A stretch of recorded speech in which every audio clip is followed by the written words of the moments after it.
G'day legends, I hope that you're having a fantastic day and so far a fantastic week, and as always we have a lot to go over. Now this is at least the 10th time that I've restarted this video, at some points more than 20 minutes in.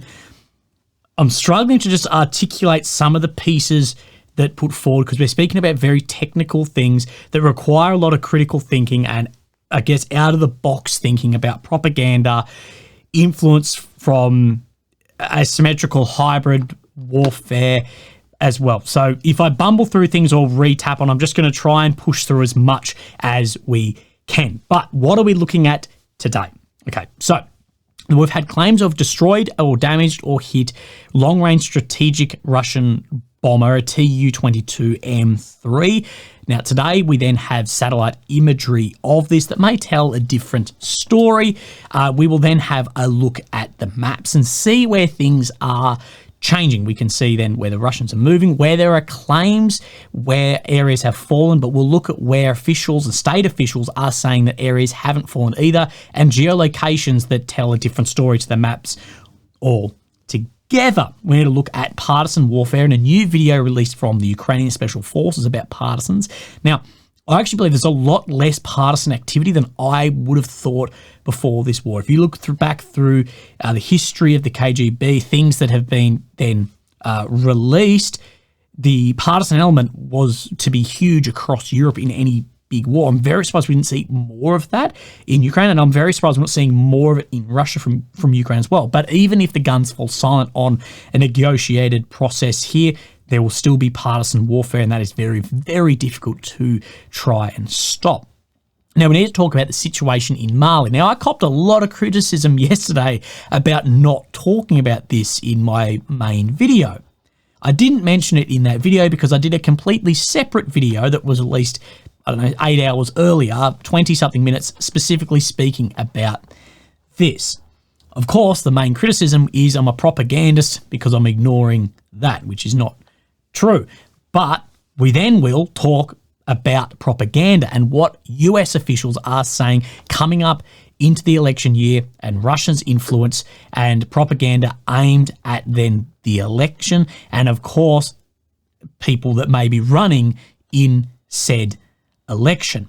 Not that the US has ever had any influence informationally or militarily in elections around the world. So where I want to start, let's start then with this bomber. I'm going to start somewhere different from the ones before.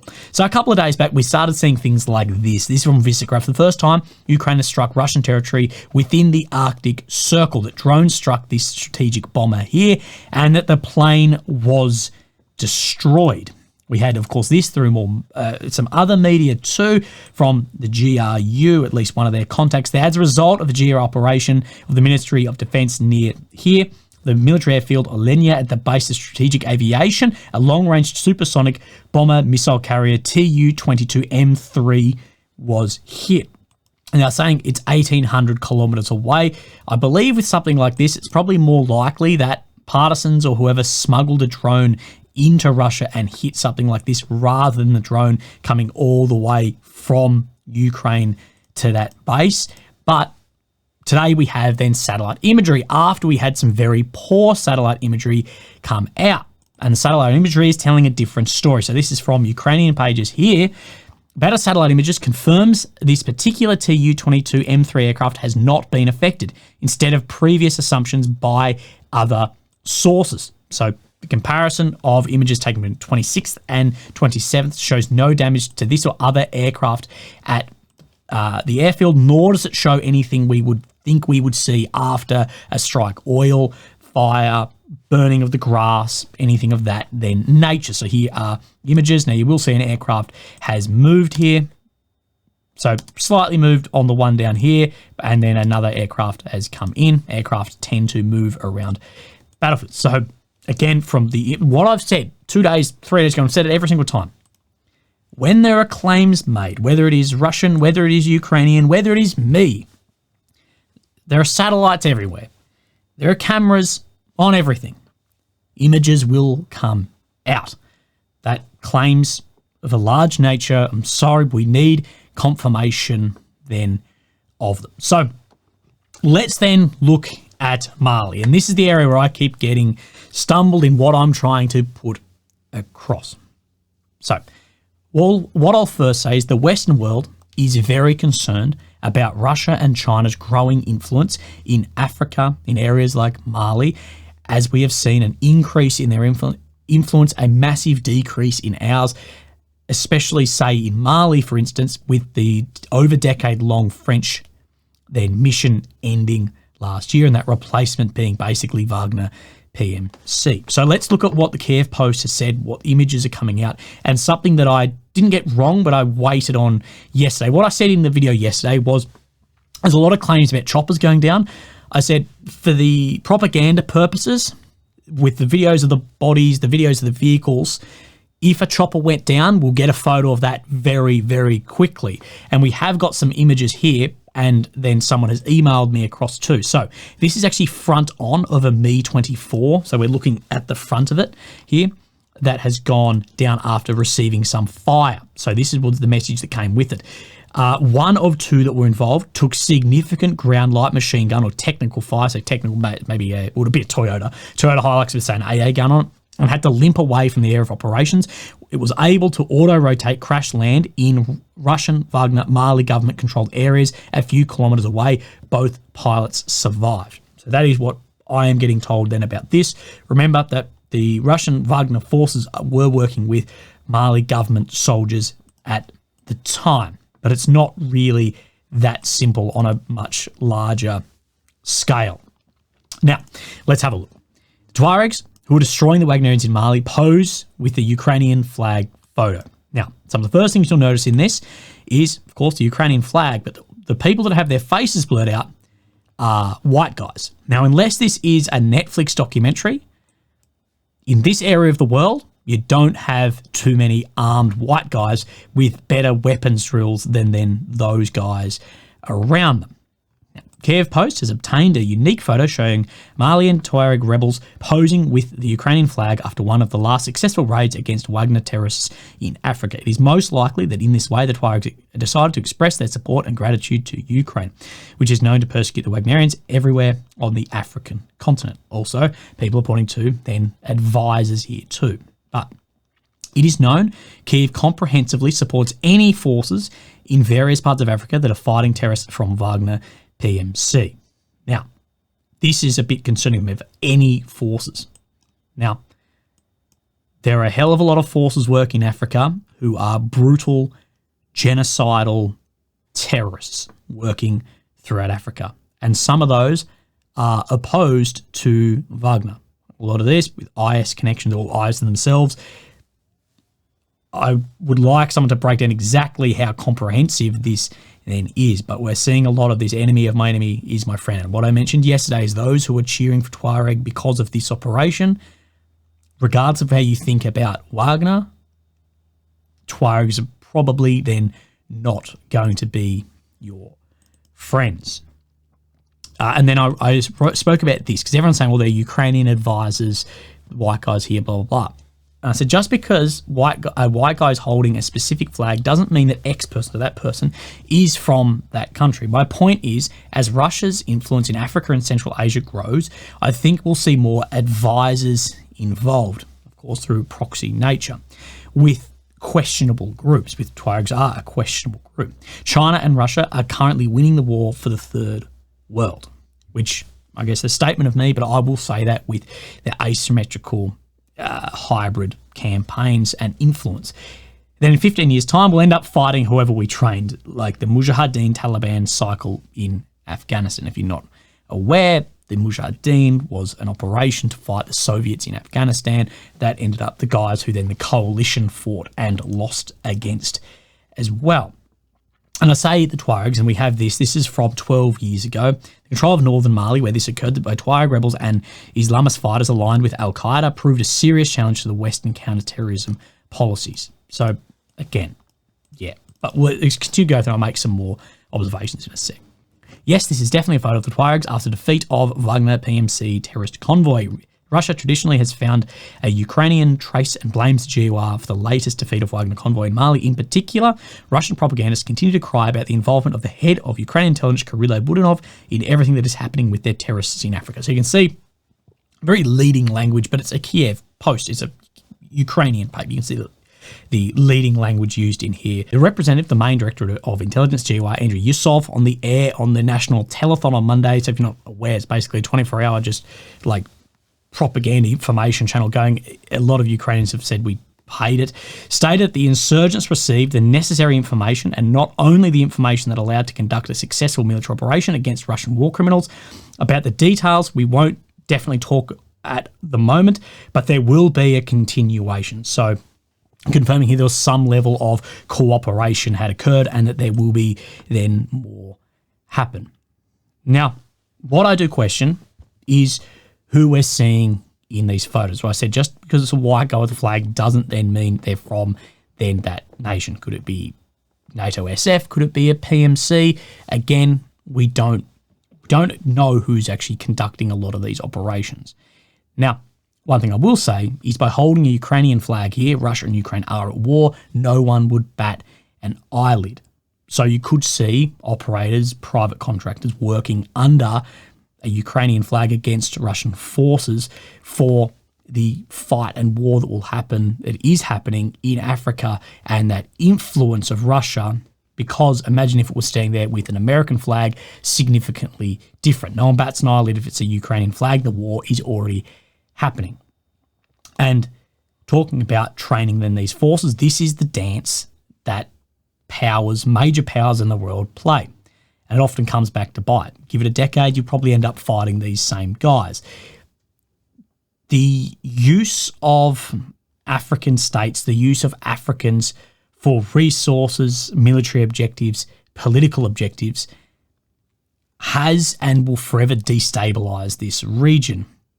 Of course, this leads to the malignant growth of things like IS in the same region. This is not one or the other. We see Wagner coming in and pulling out the gold and having contracts, China with building things and then influencing local governments.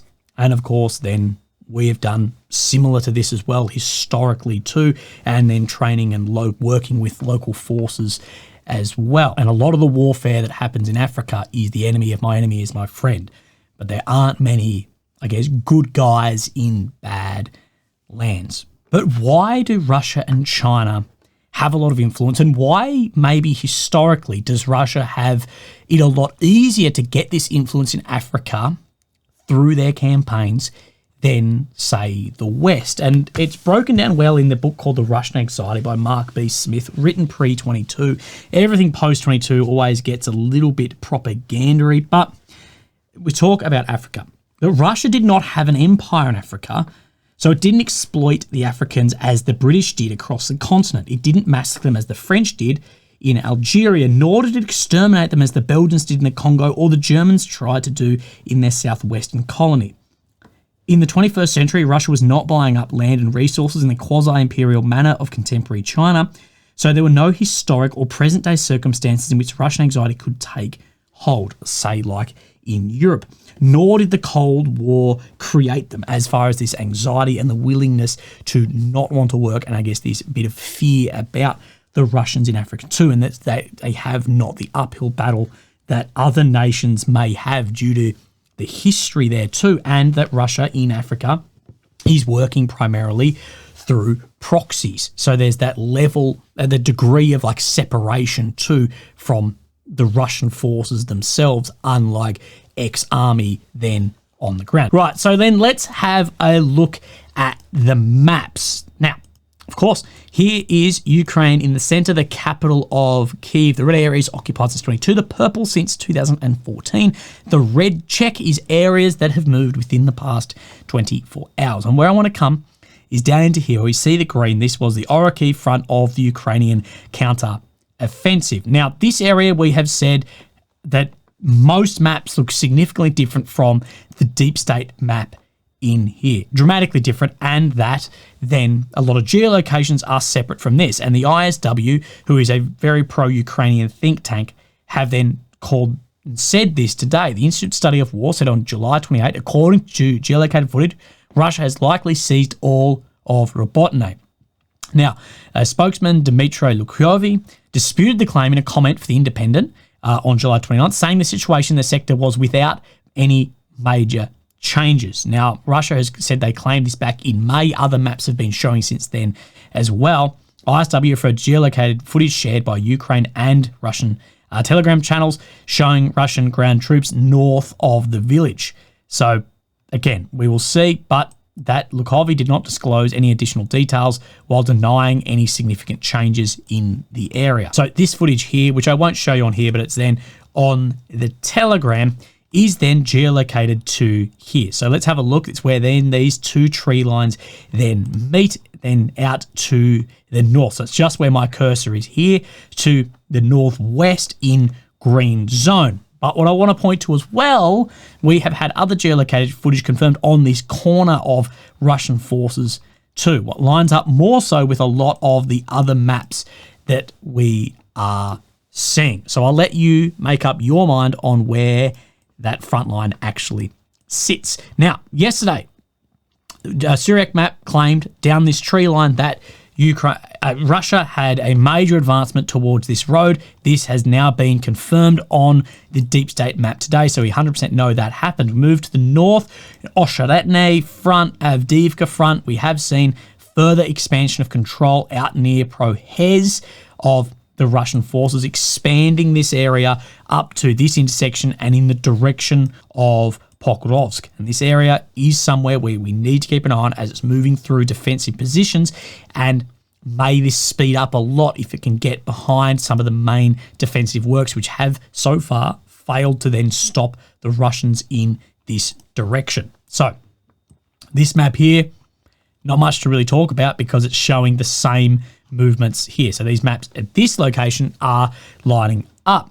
It does say during last hours, the Ukrainian army managed to stop a Russian attempts down near Zeleny, right down in here too. So there was battles here where the Russians didn't achieve any sort of breakthrough and it was stopped by the Ukrainians. We also have geolocated footage in Novoselivskaya Persha. So let's have a look.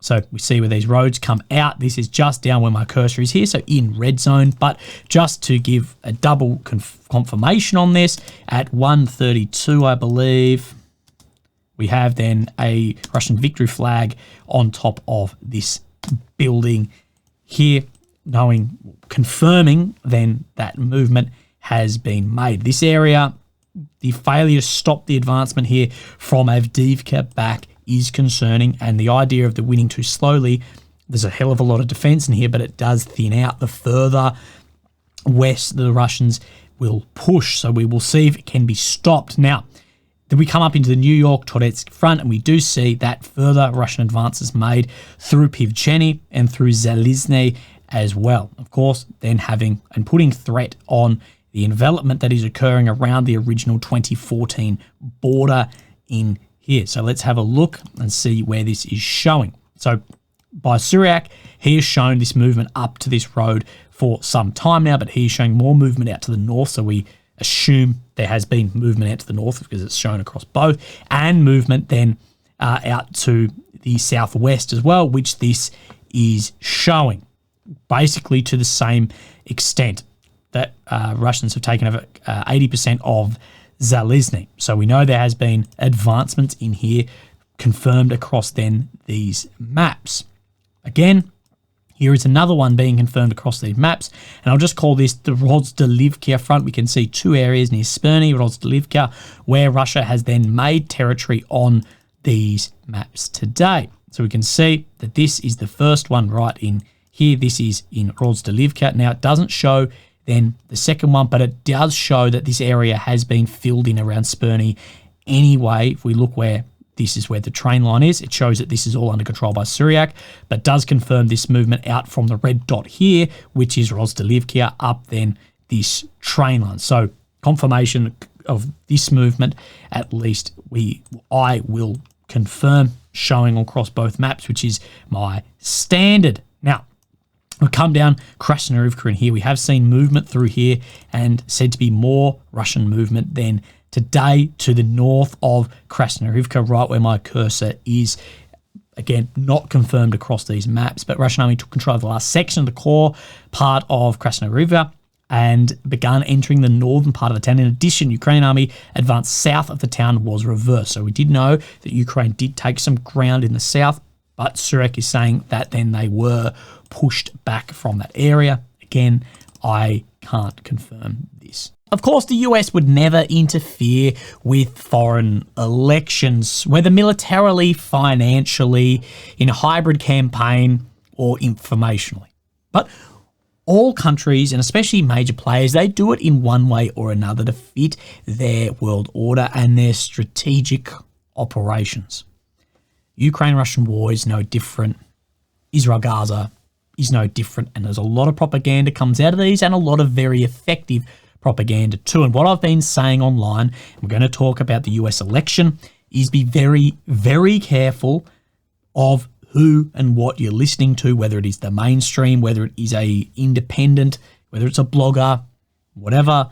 A lot of people are pushing their own narrative rather than their news. And today we get warnings from the US about Russia and their influence that they're trying to have on the election and propaganda here too. But what we need to break down, I think, first is what actually is effective propaganda, not just a lie. That good propaganda needs not to lie. In fact, it must not lie. Propaganda makes use of the lie.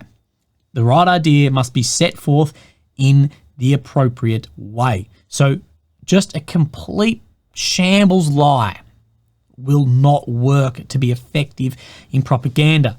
Now, Goebbels is one of the most evil pricks ever to live, but you cannot for a second discredit how well his propaganda campaign to launch those pricks into power then was. So we should probably listen to parts of this.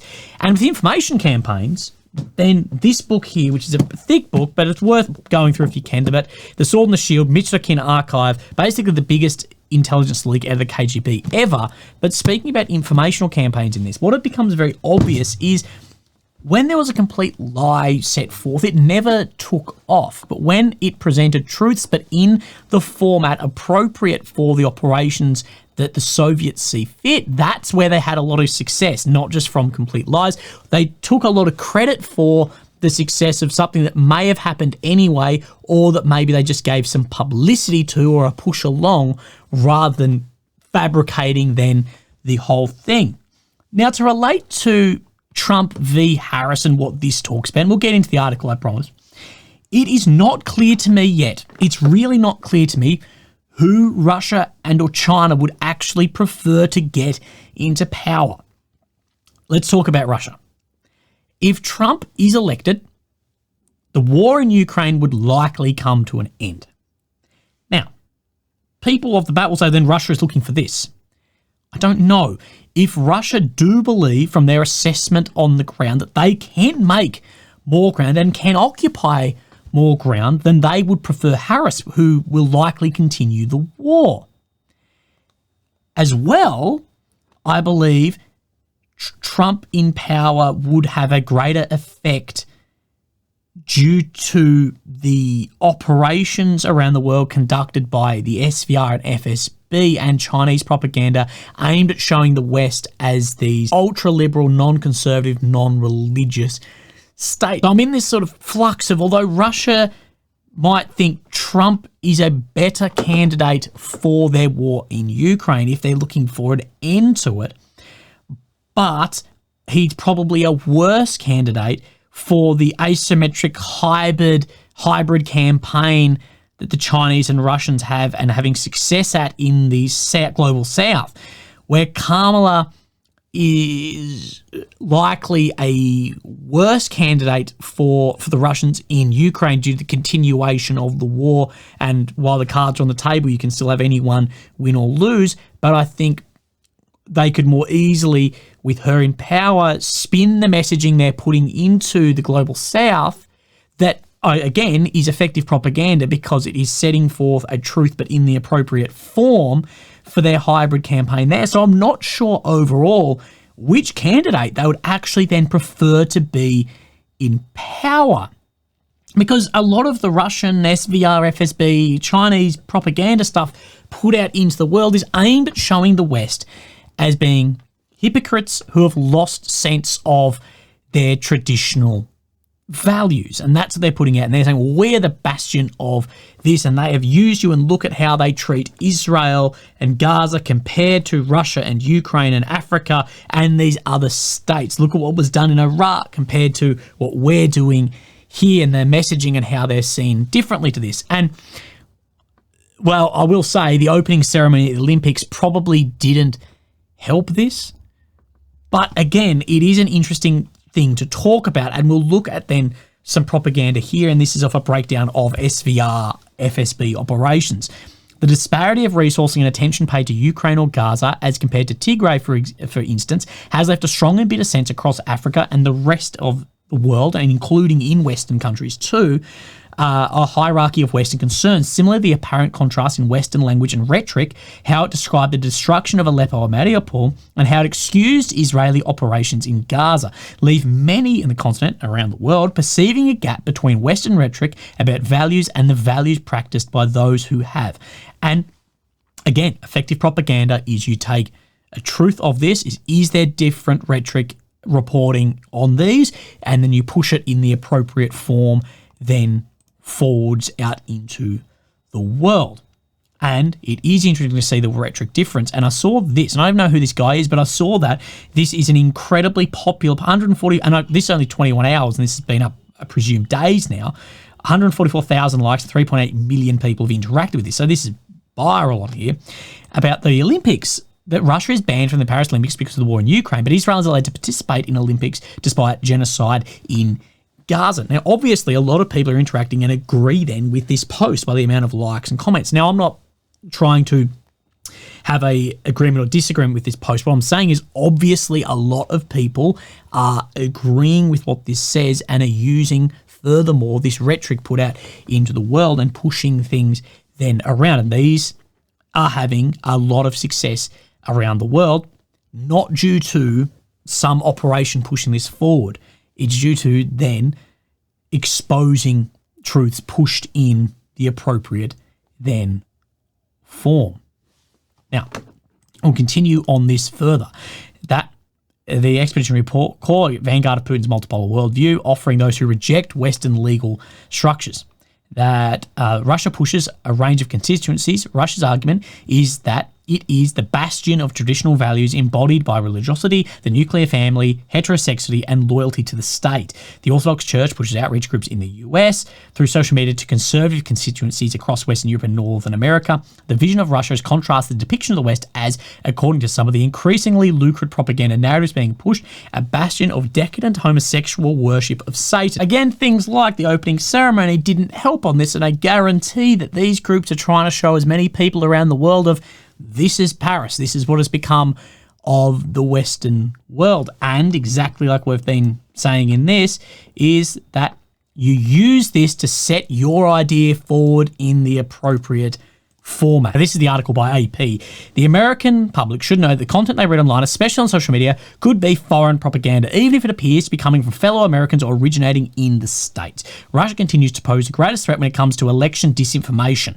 Now, what I will say of pages, groups, individuals, whatever, for the US election pushing against a candidate versus the other, at least what I see, and I know that is a customized algorithm to me, it is 20-1, if not more, from Ukrainian anonymous or news or blogger accounts against Trump rather than the other way. At least that's what I see, and I know that algorithm can fit that to push towards you as well. And of course, large groups of people like NAFO, for example, and that is a tactic in itself. This book by Edward Bernays is really good on propaganda as well, although it's more about like propaganda in business. It's still very interesting to look over, as it does speak about group formations and loyalties and how this can be very useful. That it sees the individual not as a cell in the social organism, but as a cell organised into a social unit. Touch a nerve at a sensitive spot, and you get an automatic response from certain specific members of the organism. So it's not just one cell, it's the whole organism. So if someone pushes against someone in NAFO or a NAFO ID, you get the entire organism then pushing it back against it. And this is why it can be very, very effective in these groups too. Exactly the same as we see a lot of groups coming together in the Western world having a huge influence on politics and business with their own flag waving. Groups linked to the Kremlin are increasingly hiring marketing communication firms located within Russia to outsource some of the work creating digital propaganda. Debates over immigration, crime, war in Gaza, as we spoke about. Again, a lot of this is presenting something that is happening. There is immigration issues, there is crime issues, and you have a massive amount of civilian losses in Gaza.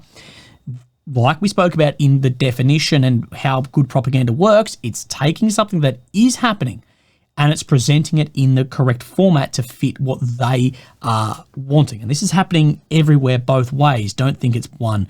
The ultimate goal, however, is to get Americans to spread Russian disinformation without questioning its origin. So try and influence them enough to bring them on their side so then they're pushing it then themselves. Now, furthermore in this, that this year may be more vulnerable to disinformation than in 2020. It is to certainly emphasise the extent of which foreign actors, particularly Russia, rely on unwitting and witting Americans to promote foreign-aligned narratives around the world. Now, this, to me, this could be a form of propaganda in itself. If you are publicising everywhere that Russia is pushing on American individuals to make Trump win, how much influence does this actually have?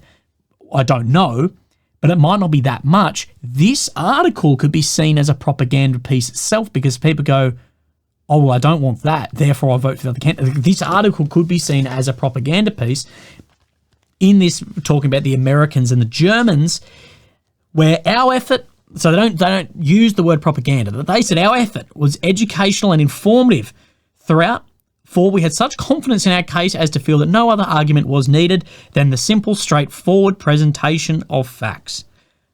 So they wouldn't refer to it as propaganda because we're that confident in it, it's just a presentation of facts. But that this passage itself is a stunning piece of propaganda.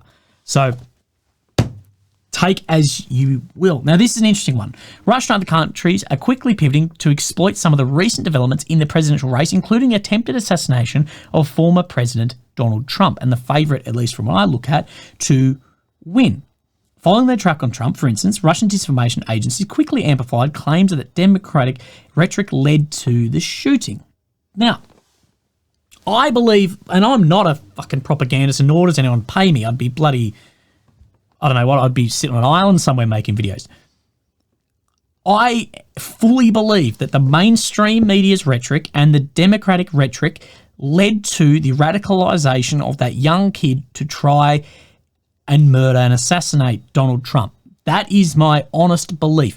I actually, young kid like that, for basically his whole adult, or more than his whole adult life, has had messaging, rhetoric, and I'm not reading into this, has had rhetoric from the media, from bloggers on his side of extreme messaging, of comparisons of Trump to Hitler, or Trump to Stalin, or Trump to Mao, or that he is a threat to the world, that he will commit genocide and this and that. And even when I put it on my story, people go, would you pull the trigger on Hitler? And I'm like, of course I'd pull the trigger on Hitler. And what you are doing is you're trying to draw this comparison between then Trump and Hitler, which is ridiculous by any measure then you look at. Whether you like or dislike Trump, or you will vote for Kamala or vote for, I don't care. But that, to try and draw the comparison between someone who may make statements you don't like compared to someone that had a war machine to kill millions on millions of people is ridiculous. And I actually have a lot of sympathy for the kid who shot, because I believe he believed that he was going to be the guy that shot Hitler to be hailed as a hero and save the world. I think the amount of rhetoric from the mainstream, from bloggers, from the parties,